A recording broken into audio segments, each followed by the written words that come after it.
আসসালামু আলাইকুম। Hello guys, আজকে আমি ডাল ভুনা করব।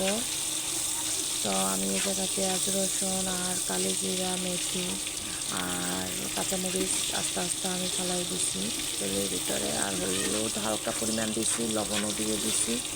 তো যেই হোক, এখন আমি হালকা একটু ভাজা ভাজা করে নিতে আছি, যেহেতু ডাল রান্না করব।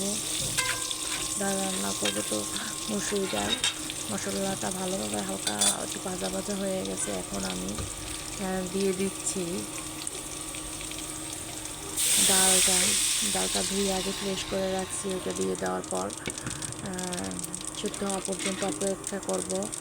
কারণ ডালের সাথে আবার ডিমও দেবো, তো ডিম ডাল দিয়ে ডিম রান্না করব।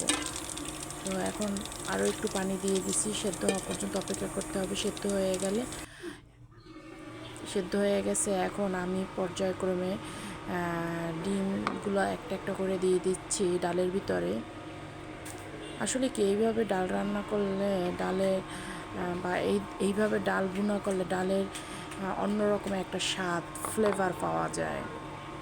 তো একটা একটা করে আমি ডিম 3টা দিয়ে দিচ্ছি, 2টা দিয়ে দেওয়া হয়ে গেছে অলরেডি, আর একটাও দিয়ে দিচ্ছি।